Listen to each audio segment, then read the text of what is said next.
Hello everyone, मैं रेणुपाल communication skills में आपका बहुत बहुत स्वागत करती हूँ।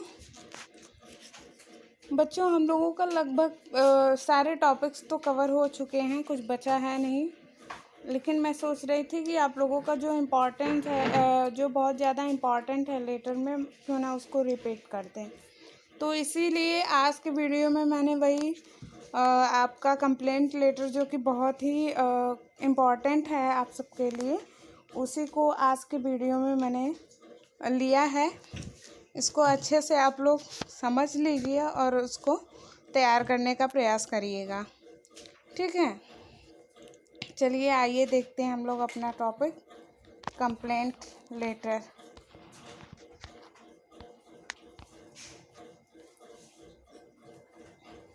देखिए इसमें, write a letter to a firm complaining about the low quality goods supplied to you by them। यानी आपको लेटर एक फर्म को लिखना है। किसको लिखना है? एक फर्म को। कौन सा लेटर लिखना है? कंप्लेंट लेटर लिखना है। किसके लिए, क्यों लिखना है? क्योंकि उसने एक लो क्वालिटी का जो सामान दे दिया है, सप्लाई किया है, उसके लिए आपको कंप्लेन करना है। ठीक, समझ में आया? लेटर कैसे लिखना है, किसको लिखना है? तो लेटर आपको एक फर्म को लिखना है जिसने आपको लो क्वालिटी का सामान दे दिया है, उसे आपको कंप्लेंट लेटर लिखना है। अब आप सबको पता है कि किस तरह से इसमें डेट मेंशन करेंगे और किस तरह से इसमें सब्जेक्ट मेंशन करेंगे। चूँकि ये सारी चीज़ें आपको बहुत पहले ही बता दी गई हैं एंड आई होप आप लोगों का बिल्कुल तैयार हो गया होगा। तो वो सारी चीज़ें बार बार रिपीट करने की आवश्यकता नहीं है। बस ये समझना है आपको कि जब हम कंप्लेंट लेटर लिखेंगे तो हमें किस तरह के शब्दों को इस्तेमाल करना है, और यदि हम जिसको लिख रहे हैं किस चीज़ के बारे में है, यदि ये चीज़ें आप अच्छी तरह से समझ जाएंगे तो मुझे नहीं लगता कि बार बार आपको बहुत ज़्यादा इस पर पढ़ने की ज़रूरत है। बस आपको समझने की ज़रूरत है। जैसे ही आप समझ जाएंगे, आप खुद ही उस सेंटेंस को बना करके लिख सकते हैं, है ना। तो देखिए ऊपर यहाँ पे एड्रेस डाला गया है, द मैनेजर, गीतांजलि इलेक्ट्रॉनिक्स। यहाँ पे ये जिस मैनेजर को हम लोग लिख रहे हैं, जिस फर्म को लेटर लिख रहे हैं, उसका एड्रेस है। ठीक, वो यहाँ पे हमने एड्रेस मेंशन कर दिया है और इसके बाद यहाँ पे हमने डेट मेंशन कर दिया है। आप डेट जिस दिन लिखेंगे उस दिन का होगा। ठीक, इसके बाद आपका सब्जेक्ट आ जाएगा। किसके बारे में लिखना है आपको, ये पहले ही पता है कि आपको कंप्लेंट लेटर लिखना है, और वो भी किसके लिए? लो क्वालिटी गुड्स के लिए। यानी कि आपको लो क्वालिटी का गुड्स मिल गया है तो उसके बारे में आपको कंप्लेंट करना है, उसके बारे में आपको कंप्लेंट लेटर लिखना है। आप लोग इतना ध्यान दीजिएगा कि जो सब्जेक्ट होता है वो बहुत ज़्यादा शब्दों का ना हो, मैक्सिमम हो 4 से 5 6, इससे ज़्यादा ढेर सारे, मतलब ये कह लीजिए कि ढेर सारे वर्ड उसमें ना ऐड करिए। जैसे आपको लिखना है कि लो क्वालिटी गुड्स के लिए कंप्लेंट, तो आप सिर्फ इतना ही लिखिए, complaint of low quality goods. ये नहीं कि ढेर सारा सेंटेंसेस सब्जेक्ट में जोड़ दें, नहीं। आपको 4 से 6, मैक्सिमम 6 से ज़्यादा नहीं लिखने हैं, तो वो ज़्यादा इफ़ेक्टिव और ज़्यादा अच्छा माना जाता है। इसके बाद यहाँ पे हम लोग ग्रीटिंग देंगे, डियर सर, डियर मैम। यानी जो भी, अगर मैनेजर वहाँ का लेडीज़ हैं तो हम मैम करेंगे, और यदि जेंट्स है तो उसी के अकॉर्डिंग डियर सर्स, है ना। फिर क्या होगा आगे देखिए, we are sorry to inform you that the items of electrical equipment you sent to us by parcel number 356/27/A dated August 3, 2005 are of very poor quality, यानी हमें we are sorry to inform you, हमें आपको inform करते हुए दुख हो रहा है that the items of electronic equipment, जो आपने इलेक्ट्रॉनिक इक्विपमेंट भेजा था वो उसका you send to us by, मतलब वो उसका जो आपने इलेक्ट्रॉनिक इक्विपमेंट हमें जो भी आइटम्स भेजे थे उसका पार्सल नंबर कितना है 356/27/A, जिसका डेट यानी जिस डेट को भेजे थे वो क्या है 3 अगस्त 2005, और वो बहुत ही पुअर क्वालिटी का निकला है ना, वो बहुत ही ख़राब क्वालिटी का निकला। We are sending them back to you by parcel number 72,002/5 dated August 6, 2005। We are sending them, यानी हम जो भी आपने सामान बहुत ही ख़राब क्वालिटी का भेजा था, जो भी इलेक्ट्रॉनिक इक्विपमेंट मैंने मंगाया था तो वो बहुत ही घटिया किस्म का निकला है ना, बहुत ही घटिया क्वालिटी का निकला। तो हम आपको उस सामान को पार्सल नंबर 72,002/5 करके इस पार्सल नंबर पे मैं आपको दोबारा यानी पुनः वापस भेज रहा हूँ। ठीक, डेट आपका अगस्त 6, 2005, यानी 3 अगस्त 2005 को उन्होंने वो सामान भेजे जो इलेक्ट्रॉनिक आइटम चाहिए थे, लेकिन वो किसी कारणवश ख़राब निकल गए या उस कंपनी के अच्छे नहीं थे, तो इस वजह से 6 अगस्त 2005 को फिर से उसे वापस भेज दिया गया। Please inform us as soon as you received them and tell whether you are capable of sending us high quality item.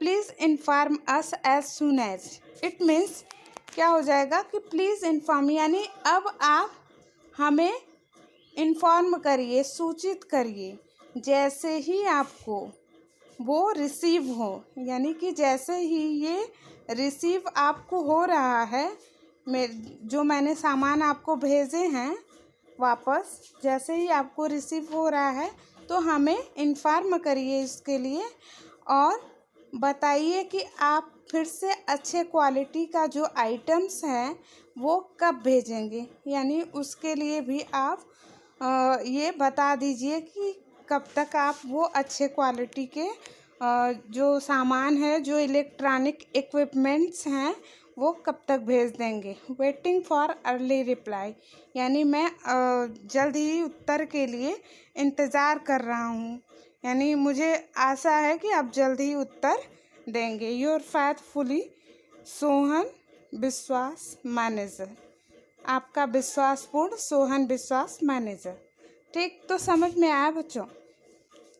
इसमें आपने देखा कि जो सोहन विश्वास हैं ये मैनेजर हैं उस कंपनी के, और इन्होंने ही कहाँ से सामान मंगवाया था, गीतांजलि इलेक्ट्रिकल, यानी एक दुकान है जहाँ से इन्होंने ये सामान मंगवाए थे इलेक्ट्रिकल इक्विपमेंट्स, लेकिन क्या हुआ कि वो घटिया किस्म का दे दिया था, तो उसके लिए इन्होंने कंप्लेंट लेटर लिखा है।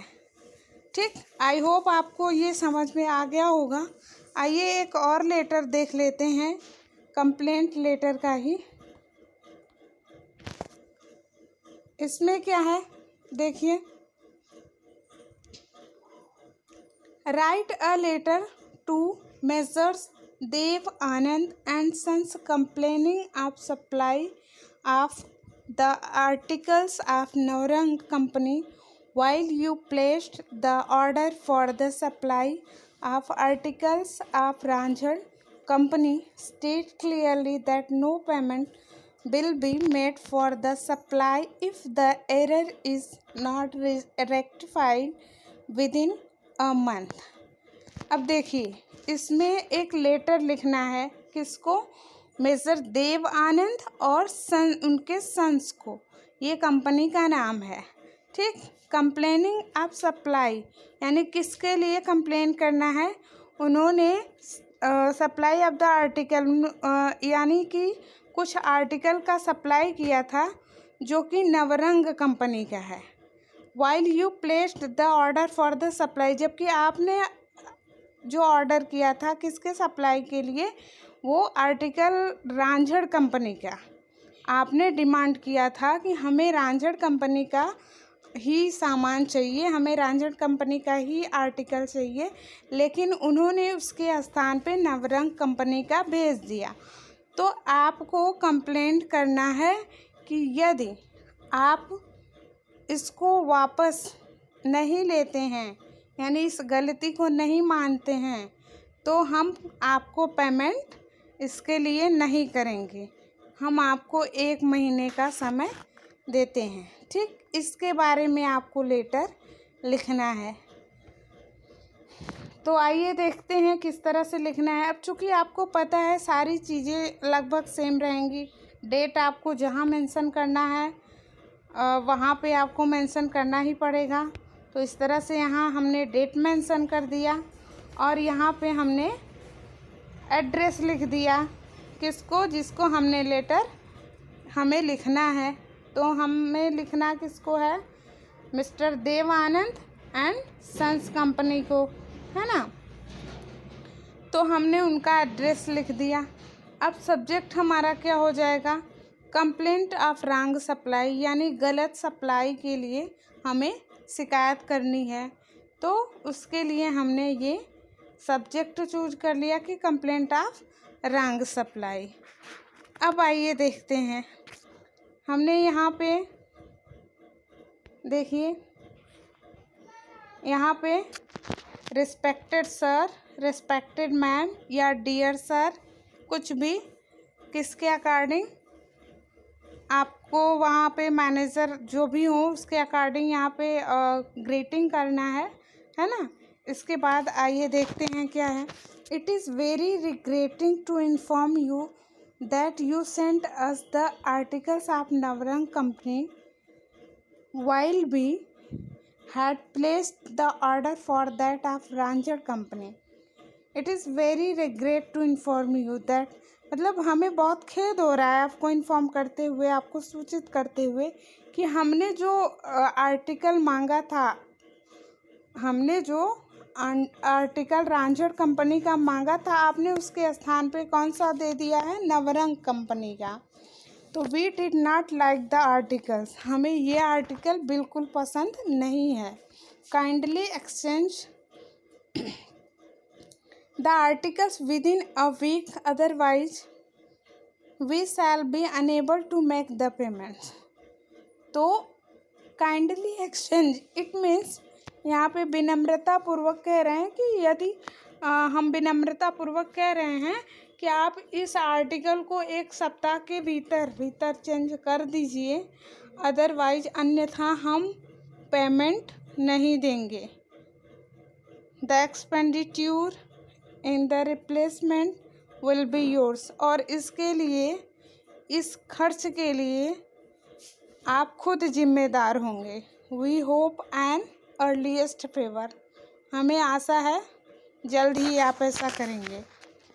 तो आपने देखा कि जब रॉन्ग सप्लाई हुई है तो इसमें भी किस तरह से कंप्लेंट करना है। लगभग कंप्लेंट का जो एक टैक्टिस है वो लगभग सेम है, बस आपको देखना क्या है कि किस तरह से किया जा रहा है, यानी किस सेंस में किया जा रहा है। यदि देखिए यहाँ पे रॉन्ग सप्लाई के लिए किया गया, जबकि ऊपर वाले में हमने क्या देखा, घटिया किस्म का सामान। यानी आपको बस ध्यान से ये पढ़ना है क्वेश्चन, है ना।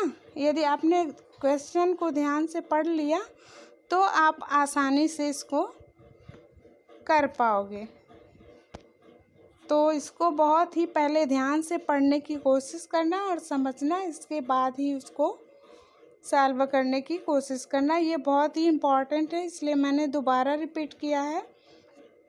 तो आप लोग इसको अच्छे से तैयार कर लीजिए और आई होप आप लोग एग्ज़ाम के लिए बाकी सारी चीज़ें भी पढ़ रहे होंगे। बिल्कुल सारी चीज़ें एकदम जो भी आपको पढ़ाया गया है, जितना भी सिलेबस पढ़ाया गया है, सबको रिवीजन करते रहिए।